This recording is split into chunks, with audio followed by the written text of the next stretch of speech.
کہ لوگ اس بات کو سمجھنے سے عاری ہیں کہ عید میلاد النبی صلی اللہ تعالیٰ علیہ وسلم تو امت اس بات کے شکر کے طور پہ مناتی ہے کہ اللہ نے ہمیں اپنے نبی کا غلام بنایا۔ آؤ میں تمہیں مسلم شریف پڑھ کے سناتا ہوں، اور راوی بھی وہ بندہ جو ہر وقت حضور کے قریب رہتے تھے، حضرت انس بن مالک رضی اللہ تعالیٰ۔ آپ فرماتے ہیں مجھے وہ دن بھولتا ہی نہیں، میں بھلا سکتا ہی نہیں جس دن میرے نبی پاک مکے سے ہجرت کر کے مدینہ طیبہ تشریف لائے۔ حضور اس دن کیا ہوا تھا؟ تو حضرت انس بن مالک فرماتے ہیں ساری بیبیاں چھتوں پہ چڑھ گئیں، ساری عورتیں اپنے اپنے کام میں مصروف ہوتی ہیں، کوئی کسی وجہ سے چھت پہ چڑھ جائے تو چڑھ جائے، ساری کٹھی تب بھی چڑھتی ہیں جب گلی میں کچھ اور ہو، جب کوئی انوکھی بات۔ ساری بیبیاں چھتوں پہ چڑھ گئیں، بچے درختوں کے ساتھ چمٹ گئے، اور فرماتے ہیں کہ 70 کے قریب لوگ حضور کی سواری کے آگے تھے اور باقی سینکڑوں کی تعداد سے سواری کے پیچھے تھے، اور فرماتے ہیں یہ الگ منظر تھا۔ اور یہ مسلم شریف میں نعرہ موجود ہے، مسلم شریف میں، یہ صحیح مسلم میں موجود ہے کہ جب حضور مدینے آ رہے تھے تو مدینے والے نعرہ لگاتے تھے یا محمدہ یا رسول اللہ، اور چلتے ہوئے لگا رہے تھے یا محمدہ یا رسول اللہ کا وہ نعرہ لگا رہے تھے۔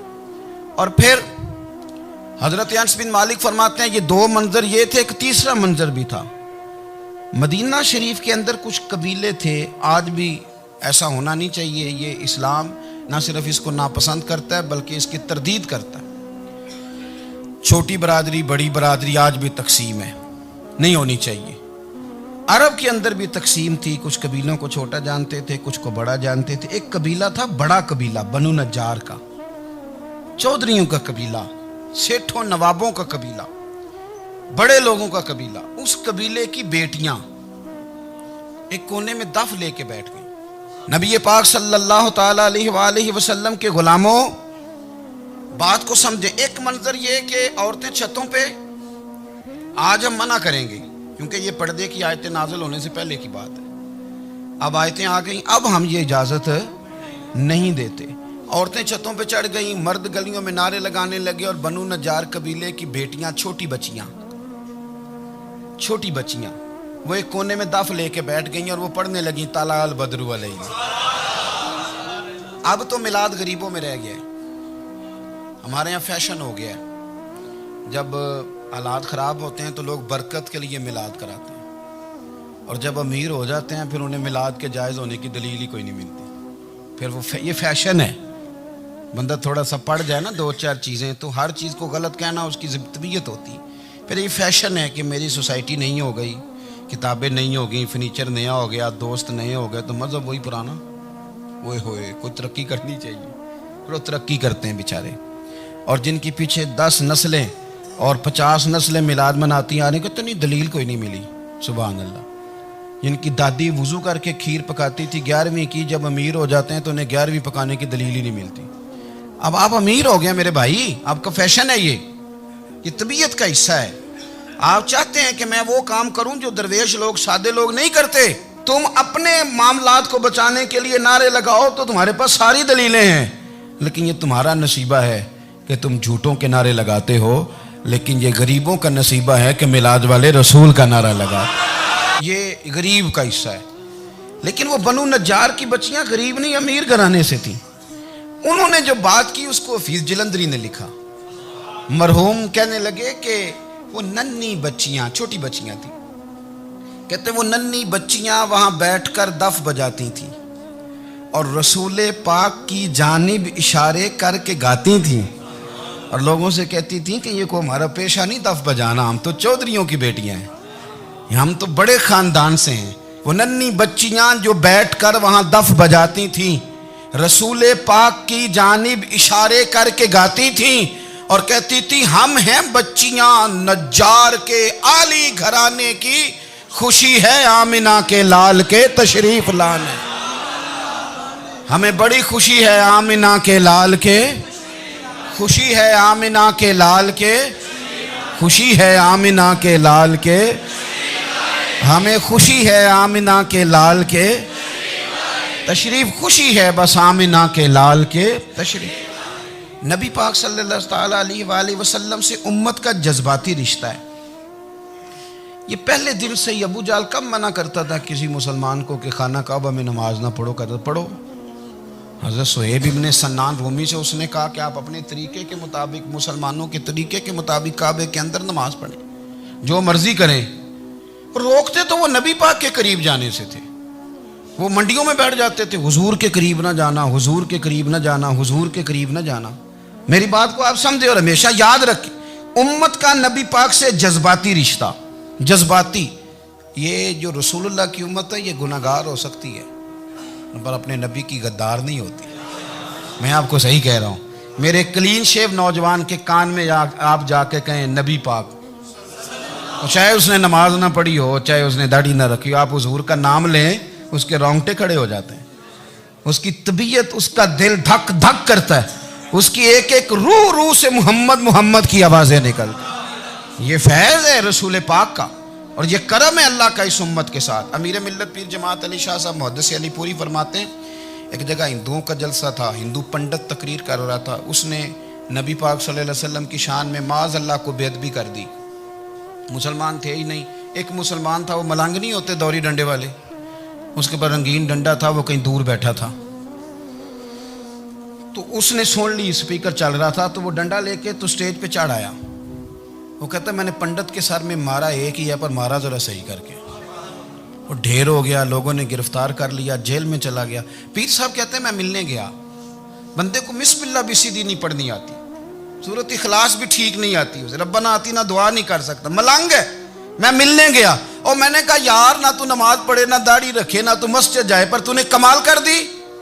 تو کہتے ہیں پیر صاحب چھم چھم رویا اور پنجابی میں کہنے لگا پیر صاحب میں گناہگار ہاں پر اپنے نبی دا غدار تے نہیں نا۔ یہ گناہگار اور غدار میں فرق ہوتا ہے، میں گناہگار ہوں پر یہ تو نہیں نا کسی کی ضرورت کہ میرے سامنے میرے نبی کے بارے میں بات کر جائے اور ساڈی اچھی تے سچی سرکار نو گل کر جائے۔ یہ بات آپ سمجھیں، دشمن احمد پہ شدت کیجئے، ملحدوں سے کیا مروت کیجئے، شرک ٹھہرے جس میں تعظیم رسول، اس برے مذہب پہ لعنت کیجئے، اور مثل فارض زلزلے ہوں نجد میں ذکر آیات ولادت کیجئے، اور یا رسول اللہ کی کثرت کیجئے۔ نبی پاک کا پیار امت کے لیے سرمایہ حیات ہے، رسول پاک کے ساتھ امت کا والہانہ رشتہ ہے۔ نبی پاک کے ساتھ والے حضرت خبیب کو گرفتار کر لیا مکے والوں نے، اس وقت غربت تھی اسلام پر، مکے میں سارے لوگ کٹھے ہو گئے اور چوک میں پھانسی دینے لگے حضرت خبیب کو۔ کہنا آسان ہے، کرنا بڑا مشکل ہے، بندہ جیل میں الجھ جائے تو میں نے بڑے بڑے سیانے لوگ معافیاں مانگتے دیکھے، بڑے بڑے لوگ کہتے دیکھے ہیں کہ یہ کام بڑا، قید تنہائی بذات خود ایک مصیبت ہے۔ آپ کو اکیلا رہنا پڑ جائے نا، یہ لاک ڈاؤن ہوا ہے تو لوگ نفسیاتی مریض بن گئے، اکیلے رہنا، تنہا رہنا کوئی چھوٹا کام ہے؟ حضرت خبیب اکیلے، اور مکے کا دور اور چاروں جانب کافر، اور چوک میں جب پھانسی پہ لٹکایا جانے لگا تو ابو سفیان بولے اور بول کے کہنے لگے یار بندہ کوئی کام کر کے بڑا پچھتاتا بھی ہے کہ یار نتیجہ کیا نکلا، تو معاذ اللہ آپ کا بھی نتیجہ تو پھانسی ہے، تو آپ کا کیا خیال ہے؟ یہ آپ یقین کریں کہ لوگ صحیح صحیح ساتھ چلتے ہیں، تھوڑی سی دشواری اٹھانی پڑ جائے تو کہتے ہیں میں گاڑی ٹھیک تھا، پر انہی پتھروں پہ چل کے اگر آ سکو تو آؤ، میرے گھر کے راستے میں کوئی کہکشاں نہیں ہے۔ لوگ نا میٹھا میٹھا کھانا چاہتے ہیں، تھوڑا کڑوا آ جائے تو مصیبت بن جاتی ہے، کہتے ہیں سارے ہی فلانے سے پیار کریں گے تو میں کروں گا، سارے مخالفت بھی کریں گے تو ہم انشاءاللہ پیار ہی کریں گے۔ یہ کیا بات ہوئی کہ ہم زمانے کا رنگ دیکھ کے چلیں گے؟ اب بعض لوگ پچھتا رہے ہوتے ہیں۔ حضرت خبیب سے کہا، ابو سفیان نے ابھی کلمہ نہیں پڑھتے تھے، کہنے لگے تو اس وقت پھانسی پہ لٹک رہا ہے اور تیرے نبی مدینے میں اور آرام میں، اور ان کے صحابہ آرام میں، اہل بیت گھر میں، تیرے ذہن میں اگر اس وقت یہ بات ہو کہ اس وقت تیری جگہ پہ وہ ہوتے معاذ اللہ، تو پھر کیا ہوتا؟ مجمع غیروں کا، علاقہ غیروں کا، یہ ٹائم آیا تھا اب نعرہ رسالت لگانے کا، اب ٹائم آیا حضرت خبیب نے نعرہ رسالت لگانا ہے، پر لگانا کس طرح ہے کہ کافر یاد رکھیں۔ حضرت خبیب سے کہنے لگے اگر تیری جگہ حضور ہوتے تو پھر تیرا کیا خیال ہے معاذ اللہ؟ تو حضرت خبیب کہنے لگے تم ابھی بھی نہیں سمجھے؟ ٹھیک ہے میں مکے میں اکیلا ہوں، سارے لوگ مدینے میں ہیں، پر میں پچھتا نہیں رہا، میں تو فخر کر رہا ہوں، میں فخر کر رہا ہوں اس لیے کہ چوری کر کے جان نہیں دے رہا، مدینے والے کی عزت پہ جان دے رہا ہوں، میں فخر کر رہا ہوں۔ فرمایا سن، تو کہتا ہے تیری جگہ حضور ہوتے اور تم انہیں یہاں معاذ اللہ پھانسی پہ لٹکاتے۔ فرمایا سن، میں تو یہ بھی پسند نہیں کرتا کہ میں گھر میں بیٹھا ہوں اور میرے نبی کو ہلکا سا کانٹا بھی چبھ جائے۔ ہمارا اپنے نبی سے محبت کا رشتہ ہے، ایک کانٹا بھی حضور کے قدم مبارک میں چبھے ہمیں برداشت۔ مجمع ان کا تھا، نعرے لگ رہے تھے، ہم نے مسلمان پکڑ لیا، لیکن حضرت خبیب نے اکیلے، اللہ کرے آپ کو میری بات کی سمجھ آئے، اللہ کرے آپ کو سمجھ آئے، اکیلے جب پھانسی کے تختے کے قریب نعرہ لگایا نا کہ میں تو کانٹا بھی نہیں چبھنے دوں گا اپنے نبی کو، اب سارے ہار گئے۔ اب اس ایک جملے نے نا ان کو شکست خوردہ کر دیا، اب بول کچھ نہیں سکتے تھے، گردنیں جھک گئیں، اور جب سناٹا چھایا تو ابو سفیان ساتھ والے سے کہنے لگا باقی ساری باتیں اپنی جگہ پر ہیں، پر اصحاب محمد سے پیار تو بڑا ہی کرتے ہیں نا۔ اور وہ کچا رنگ للاری والا جیڑا چڑھ دا تے لیندا رہندا، اے عشق تیرے دا رنگ محمد چڑھ جائے پھر نہیں لیندا۔ کہا یار پیار تو یہ کرتے ہیں نا، اس میں کوئی شک والی بات؟ اس پیار سے کافر ڈرتا ہے۔ نبی پاک کے ساتھ جذباتی وابستگی، حضور کے ساتھ غلاموں کا جذباتی رشتہ، اور نبی پاک صلی اللہ تعالی علیہ وسلم کی آمد پر تشکر کے جذبات۔ امام رازی نے لکھا ہے کہ حضرت موسیٰ کلیم اللہ علیہ السلام نے تورات کی تختیوں کے اندر ایک امت کا ذکر پڑھا کہ جو امت گناہ کا ارادہ کرے گی تو گناہ لکھا نہیں جائے گا جب تک کر نہ لے، اور نیکی کا ارادہ کرے گی تو رب ان کی نیکی لکھ دے گا، اور جب وہ کر لے گی تو اللہ 10 گنا اجر عطا کرے گا۔ اور وہ ایسی امت ہوگی کہ جن کے چہرے قیامت کے دن نور کی طرح چمکیں گے، اور وہ امت ہوگی جن کی اللہ تعالیٰ زمین ساری پاک فرما دے گا، جہاں نماز پڑھیں گے نماز ہو جائے گی۔ یہ تذکرے پڑھ کے تو حضرت موسیٰ کلیم عرض کرنے لگے اللہ یہ امت میری بنا دے، تو رب کریم نے فرمایا کہ موسیٰ نہیں، یہ تو میرے محبوب کی امت ہے، فرمایا یہ تو میرے نبی پاک کی امت، حضور کی امت۔ اللہ اکبر۔ حضرت موسیٰ معمولی آدمی نہیں، وہ جلیل القدر پیغمبر ہیں جن کا قرآن کے ہر سپارے میں تذکرہ ہے، کہیں واضح طور پہ کہیں اشارتاً، ہر پارے میں۔ اور حضرت موسیٰ اللہ کے وہ نبی ہیں جو رب سے ڈائریکٹ باتیں کریں کوہ طور۔ کہا اے موسیٰ یہ امت تو میرے نبی کی ہے، تو حضرت موسیٰ علیہ السلام عرض کرتے ہیں، امام رازی نے لکھا ہے، کہتے ہیں اے اللہ پھر مجھے اپنی نبی کی امت میں شامل کر۔ او یار ہمیں لوگ کہتے ہیں میلاد نہ مناؤ، جس امت میں آنے کے لیے حضرت موسیٰ نے دعا مانگی، جس محبوب کی غلامی کے لیے، ہمیں تو دعا بھی کوئی نہیں مانگنی پڑی، اللہ نے فضل سے ہی مدینے والے کا غلام بنا دیا۔ تو ہم حضور کے تذکرے نہ کریں، ہم تشکر نہ کریں، ہم نبی پاک صلی اللہ تعالی وسلم کی نعت نہ پڑھیں، ہم حضور کے آنے پر جشن کا اظہار نہ کریں۔ ہر وہ جائز طریقہ جس سے اظہار خوشی ہو سکے وہ میلاد پہ کرنا چاہیے، اور اس کے لیے اسباب بنانے چاہیے۔ امت کا ایک جذباتی انداز ہونا چاہیے نبی پاک کے ساتھ، ایک وارفتگی، ایک ذوق، ایک طبیعت کے اندر وجدان۔ نعرہ مطلب اس طرح نہ ہو کہ بس چل رہا ہے کام، میں نہیں ہوں قائل، میں کہتا ہوں پہلے تو کوئی لگائے نا، اور پھر نعرہ جب لگتا تھا نا تو مسلمانوں کے یہاں نعرہ لگتا تھا تو بڑے بڑے لوگ کانپ جاتے تھے۔ صوفیاء نے لکھا ہے کہ حضرت عمر نے جب کلمہ پڑھا نا تو 39 بندے کلمہ پڑھتے تھے، تو نبی پاک نے رات کو دعا مانگی، اے اللہ عمر کو مسلمان کر کے اسلام کو عزت دے۔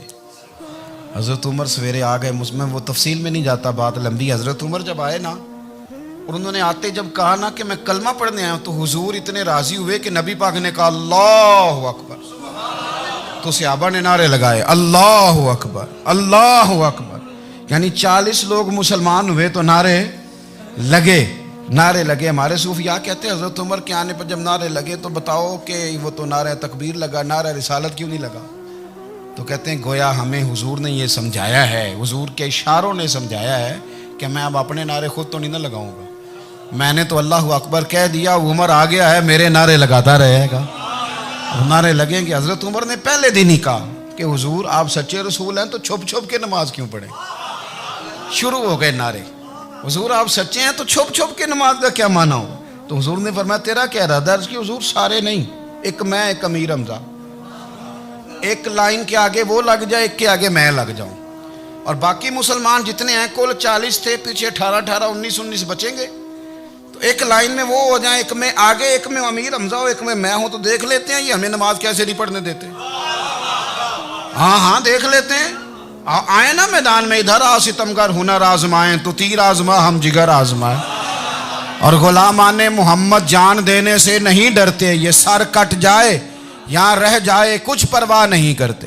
فرمایا ابھی پتہ چل جاتا ہے نا، ایک لائن میں حضرت امیر حمزہ ہو گئے، ایک میں حضرت عمر ہو گئے۔ پہلے یہ مارتے تھے جو حرم شریف میں مسلمانوں کے طریقے پہ نماز پڑھتا تھا، یہ جلوسوں کی بڑی برکت ہے، اندر بیٹھے رہے نا چپ کر کے، نکل جائیں تو پتہ کچھ بھی نہیں چلتا۔ جب نکلتے ہیں نا لوگ کہتے ہیں جلوس کیا معنی ہے، تو میں بتاتا ہوں نا جلوس کا معنی کیا ہے۔ حضرت عمر نے باہر نکلے 2 لائنوں کا جلوس، لمبا بھی کوئی نہیں، بندے بھی 40، اور جناب فاروق اعظم باہر نکلے تو عمر کا نعرہ، عمر کا، حضرت عمر نے یوں کر کے آستینیں بازو کی چڑھا لیں، اور اپنے گلے میں جو ان کے رومال تھا نا اس کو یوں سینے پہ باندھا، اور اس ہاتھ میں تلوار تھی تو یوں کر کے باہر لہرائی، کہنے لگے او مکے کے کافرو ادھر آؤ میرے سامنے، جس نے اپنی بیوی بیوہ کرانی ہو، جس نے بچے یتیم کرانے ہوں، وہ آئے میدان میں، مصطفیٰ کے غلام آج سڑکوں پہ نکل آئے میدان میں ہمارے سامنے ہمارا مقابلہ کرے، آئے نا میدان میں، ہم نکلے ہیں، اب ہم یہاں کعبے میں اعلانیہ نماز پڑھیں گے، ہم پڑھیں گے، طاقت ہے تو آؤ نا ہمارا مقابلہ کرو، آؤ۔ کفر بذات خود بہت بڑا جھوٹ ہے، اور جھوٹ کے پیر، بس 2 بندے نکلے تلواریں لے کے آگے، تو پھر حضرت عمر نے اعلانیہ نماز پڑھوائی خانہ کعبہ۔ تو میرے بھائی رسول اللہ صلی اللہ علیہ وسلم کے غلام تو جب نعرہ لگاتے تھے تو ہو ہی کمال جاتا تھا۔ پھر بریلی کے امام بولے، کہنے لگے پیش حق مجدہ شفاعت کا سناتے جائیں۔ حضور قیامت کے دن آگے نا، ہمارے آگے خوشخبری دیں گے، کہیں گے تم فکر نہ کرو، آ جاؤ میں تمہیں بخشواتا ہوں، میں تمہاری سفارش، آ جاؤ پیچھے۔ حضور نہ پیش حق مجدہ شفاعت کا سناتے جائیں گے۔ یقین کریں بریلی کے امام کو بھی بڑا ہی رنگ آتا ہے بیان کرنے کا، کہنے لگے آپ روتے جائیں گے، اللہ کو منانا ہے نا حضور نے، کہتے ہیں پیش حق مجدہ شفاعت کا سناتے جائیں گے، آپ روتے جائیں گے پر ہم کو ہنساتے جائیں گے، باغ جنت میں محمد مسکراتے جائیں گے، پھول رحمت کے گریں گے ہم اٹھاتے جائیں گے، اور حشر میں ہوگا ہمارا داخلہ اس شان سے ہم یا رسول اللہ کا نعرہ لگاتے جائیں، ہم یا رسول اللہ کا نعرہ۔ امام راضی کہتے ہیں حضور نے ایک رکا پکڑا چھوٹا سا، ایک بندے کو لوگ دوزخ میں لے کے جا رہے ہیں۔ اچھا مجھے ایک بات بتاؤ، فیصلہ پہلے ہو گیا ہے، اللہ کے سامنے ہوا ہے، اور فیصلہ ہو گیا اور طے ہو گیا کہ دوزخ میں جانا ہے، وہ قریب پہنچ گئے دوزخ کے، تو حضور نے دیکھ لیا، اور بتایا کس نے؟ حضرت آدم نے۔ حضرت آدم کہنے لگے حضور وہ آپ کے غلام کو دوزخ میں لے جا رہے ہیں۔ نبی پاک آگے گئے، کیا پڑھتے ہیں ہمارے بھائی؟ حضور نے مجھے ان سے چھڑا کے چھوڑ دیا۔ نبی پاک صلی اللہ علیہ وسلم آگے گئے، فرمایا ادھر آؤ، کہاں لے کے جا رہے ہو؟ اللہ کے سامنے فیصلہ ہوا ہے نا، فرشتوں نے کیا ہے نا، فرشتے کو کسی سے بددیانتی تو نہیں نہ کرتے، فرشتوں نے جو کیا ٹھیک کیا ہے نا، کیوں لے کے جا رہے ہو؟ سونے گناہ زیادہ ہیں، نیکیاں تھوڑی ہیں، فرمایا میرے سامنے تو لو۔ کسی فرشتے نے نہیں کہا کہ سونے معاذ اللہ ہم کو بے ایمان ہے، ہماری کوئی اس سے زید چل ساڈا کوئی بننا سان جائے دے نال، بھائی میرا مطلب ہے صحیح تولا ہے، فیصلہ ہے، فرمایا دوبارہ تولو۔ گویا رب بھی فرماتا ہے جیسے میرا محبوب کہتا ہے ویسے ہی کر، اور کوئی نہیں دوبارہ تول لو، کوئی حرج نہیں، تولو نہ دوبارہ۔ فرشتے دوبارہ آئیں گے، انہوں نے دوبارہ تولا، ایک پلڑے میں نیکیاں ایک پلڑے میں گناہ۔ اب وہ گناہ پھر زیادہ نکلے تو نبی پاک نے نا جیب سے اتنا سا روکا نکالا، روکے کا بھی کوئی وزن ہوتا ہے، وہ حضور نے نیکیوں کے پلڑے میں رکھ دیا، نیکیاں بڑھ گئیں، فرشتے بھی چپ کر گئے، چلو بھائی جنت میں۔ میری طرح کا تھا نا پتہ سارا سردار نو کیتی ہے، پتہ تو تھا نا اسے من آنم کے من دانم، تو سیدھا حضور کے قدموں سے جا لگا، کہنے لگا سونیا میں تو ساری زندگی گناہ کرتا رہا، یہ کون سی نیکی ہے؟ تو حضور فرمانے لگے چپ کر، جنت کا دروازہ کھول گیا، تو جا جنت میں۔ حضور رکے میں کیا ہے؟ فرمایا تو نے ایک دن درود و سلام نہیں پڑھا تھا، میں نے تیرا سنبھال کے رکھا ہوا تیرا درود شریف، وہ نعرے رسالت بھی تو نے لگائے تھے، وہ تو کھول کے میرے تذکرے میں نے تیرا سنبھال لیا، دوزخ میں میں تو کیا میرا سایہ نہ جائے، کیونکہ رسول پاک سے دیکھا نہ جائے، میرے رسول پاک۔ اور میری بات سنو، میں بھی آپ کو کھانا نہیں کھلاتا، لنگر میرے سنگی کھلاتے ہیں، میرے دوست آپ کو کھانا پیش کرتے ہیں، ہر جگہ آپ جاتے ہیں تو وہاں کچھ لوگوں کی ڈیوٹی ہوتی ہے، لیکن ترمذی شریف 66 کی حدیث ہے. حضرت انس نے پوچھا تھا حضور قیامت میں کہاں ملیں گے؟ فرمایا حوض کوثر پہ.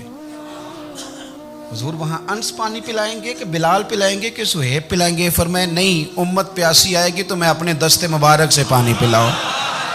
حضور وہاں نہ ملے تو فرمایا پل صراط پہ آنا، امت گزرے گی تو میں رب سلم کی دعائیں کروں گا. تو اعلیٰ حضرت فرماتے ہیں جب حضور دعا کر رہے ہیں تو ڈرنے کی ضرورت کیا ہے؟ خدا کی رضا چاہتے ہیں دو عالم، خدا چاہتا ہے رضائے محمد. رضا اب پل سے وجد کرتے گزری کہ ہے رب سلم دعائے محمد صلی اللہ ہو. تو حضور وہاں ملاقات نہ ہوئی تو پھر اس حدیث کو بھی یہ حدیث مضبوط کر دے گی. حضور فرمانے لگے پھر میزان عمل پہ آ جانا، امت کے عمل تول رہے ہوں گے اور میں کامیابی کی دعائیں مانگ رہا ہوں گا. تو جس کے لیے حضور دعا مانگیں گے ناکام ہوگا، ناکام ہوگا. اپنے بچوں کو حضور کی محبت سکھائیں، نبی پاک صلی اللہ علیہ وسلم کی غلامی کریں. آپ کا رشتہ نبی پاک کے ساتھ مضبوط ہونا چاہیے، آپ کے تعلقات حضور کے ساتھ مضبوط ہونے چاہیے. اور آپ نے دائیں بائیں نہیں دیکھنا کہ پراپوگنڈا کیا ہے، لوگ کیا کہہ رہے ہیں. لوگوں کو دیکھ کے جو لوگ رستہ بناتے ہیں وہ پیچھے رہ جاتے ہیں. آپ نے یہ دیکھنا ہے کہ میرا حضور سے نسبت کا تعلق مضبوط ہے. کوئی کدھر جا رہا ہے اس سے ہمیں کوئی تعلق. اس وقت عالمی حالات کیا ہیں، قومی حالات کیا ہیں، معاشی حالات کیا ہیں، جرنلسٹ کیا کہہ رہے ہیں فلانے کے، ہمیں اس سے غرض نہیں ہے. ہمیں تو اتنا پتہ ہے کہ ہم نے اپنے نبی کو راضی کرنا ہے. تو اس لیے خوبصورت محافل کا ذکر کریں، خوبصورت درود شریف پڑھیں.